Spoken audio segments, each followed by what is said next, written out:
One of the biggest challenges we've had in developing Half-Life 2 was the theft and release of the source code to the game on the internet.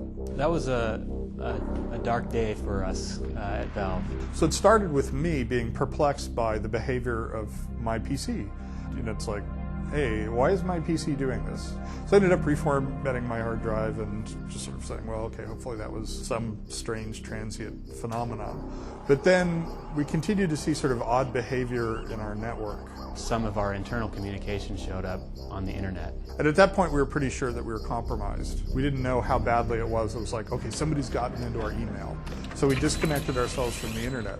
The people who had broken in and had ongoing access to our network decided that, okay, the jig is up, and that's when they started posting all sorts of email. We immediately thought we had some kind of security problem, but it got much, much worse. And we started doing sort of forensic stuff, and the more we looked, the more scared we got, because somebody had put all the software onto my machines. Within a space of just a few hours, when we started seeing screenshots of our game show up online and even source code for the game engine itself. So at this point we're like, okay, we've been compromised. We all have to get new credit cards and that sort of thing.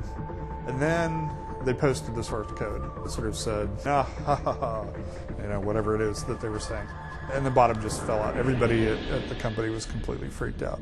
And from there, a bunch of people got their hands on it and started playing it and posting more images of the game. I had people in the company coming to me and saying, you know, are we going to go out of business? You know, what does this mean? Are we ever going to ship Half-Life 2 now? For the team, it's a blow to morale to have something that we believe in so strongly and that we care about so much be debuted to some number of people out there in a way that was unfinished and unpolished.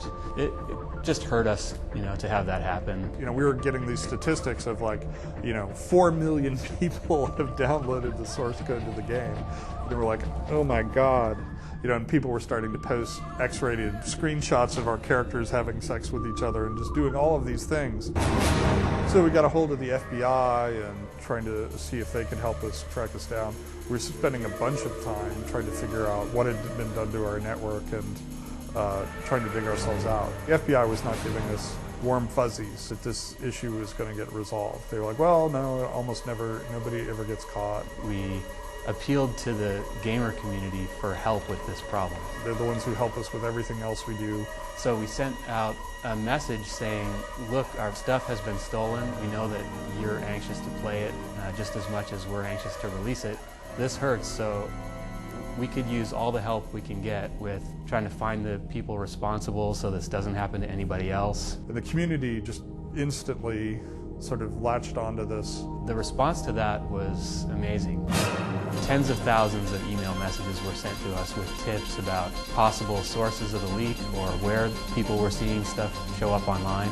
I got about 8,000 responses, like, okay, here's where I got this source code from. And as we started to converge, people were being called in to question by the FBI. And the word started to go out that they're closing in on this guy in Germany.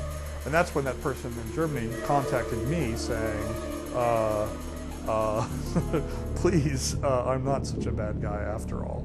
Eventually we did get results from the combination of the community's involvement and the FBI's involvement. Without the gaming community, I would be surprised if we were able to have any meaningful success. They were arrested and prosecution is ongoing.